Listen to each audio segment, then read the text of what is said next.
3 especially. But, you know, never one to miss an opportunity. We have some very talented listeners, we do. Well, you know that anyway. But Blue Eyes says, I didn't have much of a childhood. Like many, we had letters that you would have written to Father Christmas when you were younger. Tim at radioway.co.uk. Tim at radioway.co.uk. And, can you believe it? The Shy Yeti has entered into the studio. Paul Chandler, otherwise known as the Shy Yeti, is back, and it's great to have you back. Hello, hello, it's good to be back. And as I turn round, Paul has come dressed as he always does in something that always knocks me for 6. It's just a red top hat.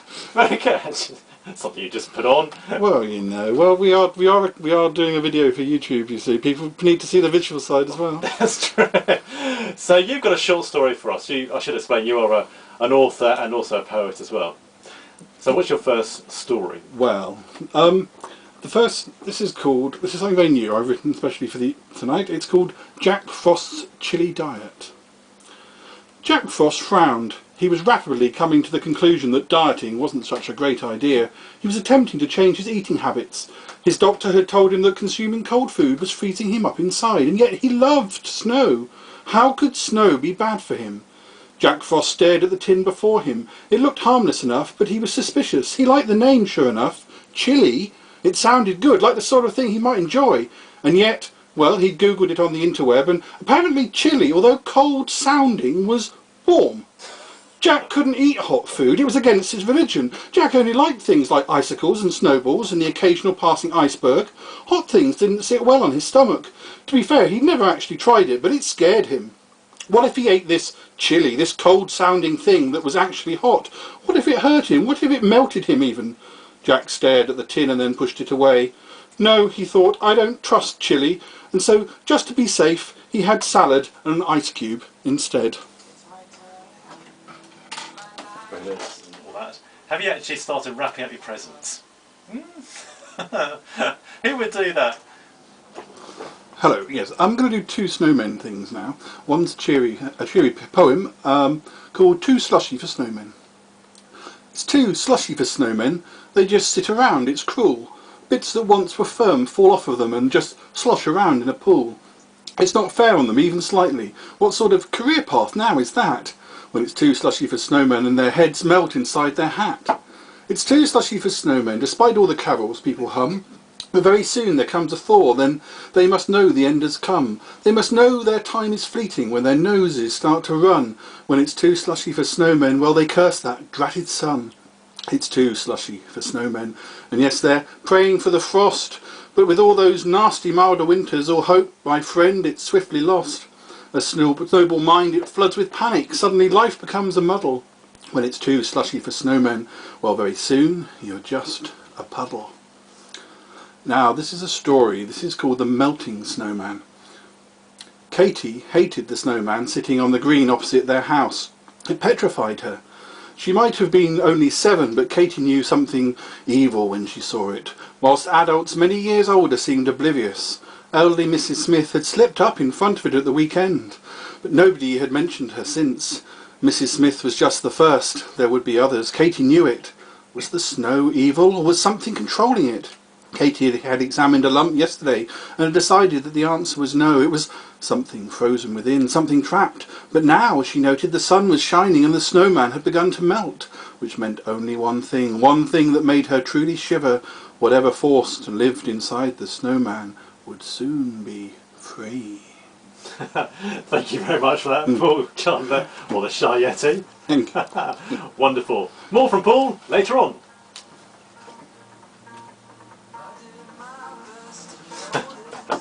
I edited that one slightly. That's good, actually. That worked very well. Mrs. Smith, I said she would take it to hospital, didn't it? and nobody, I thought I'll tone that down a little. Any sadness. Shopping. Dipsy has done a Christmas shopping as well. And you saved during the year as well. Wonderful. It really is wonderful.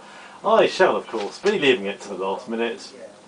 Or it might have to be that famous store online where people just get vouchers. Romantic and yet thrifty at the same time, I like to think. 20 to the hour. And time for class school, if you can just pay attention. Yeah, you just look at this. I got rhythm, and I hand my way over to the Shy Yeti with some more poetry and some short stories. Hello, this is called Is It Christmas Already? Is it Christmas already? Well, I've not got a hat. I am sitting in shorts on the beach I am sat. I've not had a minced pie, nor had even a card. I've not bought any presents, nor heard spuds that are charred. I've not seen any tinsel, I've not got me a tree, I've not seen Santa Claus, nor sat there on his knee. I don't want to sound mean, because that's simply the worst. Ain't it a bit early for Christmas on October the 1st? Is it Christmas already? I've not seen any snow, no novelty baubles, nor noses that glow. I've not had any sprouts that are solid and steely, nor felt wandering hands being all touchy-feely. I've not heard any carols, oh so tuneless and cloying. I've not seen any ice, oh so very annoying.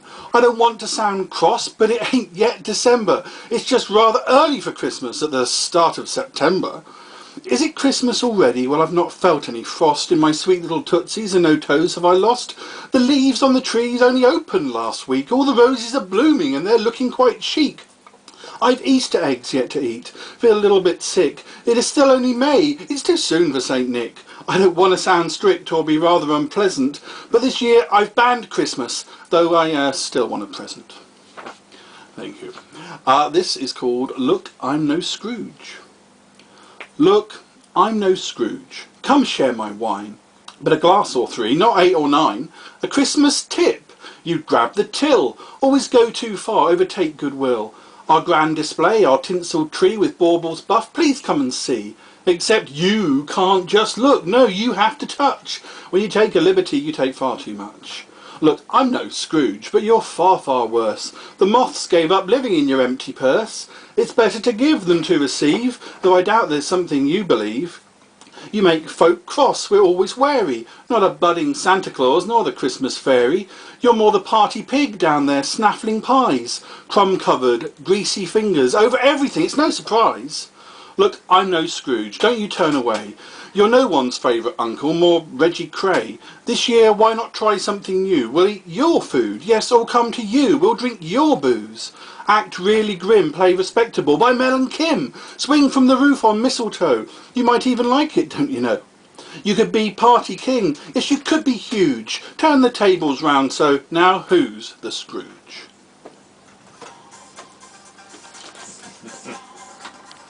This is called Christmas Lights. It's from the point of view of a Christmas tree.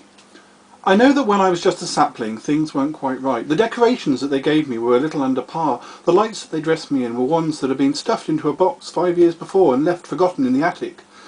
And after the bulbs were duff and only gave out a quite weak glow, I was lost amongst all the other festivities in the corner of a lonely room.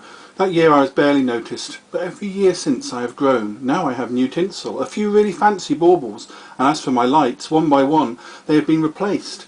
I shine well now, up there as bright as any star, and I'm confident that I will only get brighter. Watch me, you'll see. One day soon you'll have to wear sunglasses just to look at me, as bright as moonglow, a spotlight, a lighthouse, and I'll say, follow me, are you lost? Let me save you, let me show you the way home, let me keep you safe, if I promise not to run up too large an electricity bill. Can we be housemates? Thank you for that, Paul. And the Shy Yeti continues with us after the news. And a message, Paul. It says, "Hi Tim, great show.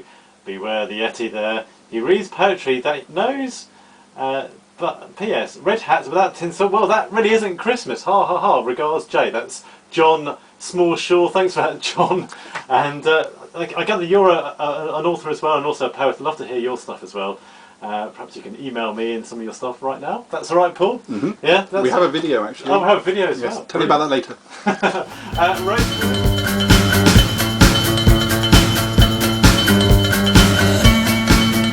Shy Yeti is still here.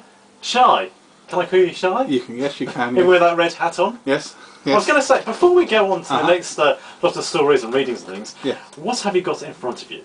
What have I got in front of me? What's on the table there? I can see. Well, I've got some crackers because I thought, you know, who knows, we might want to pull a cracker. And always useful. I've got a Santa Claus, not the real one, obviously, because he was busy tonight. Yeah, I've just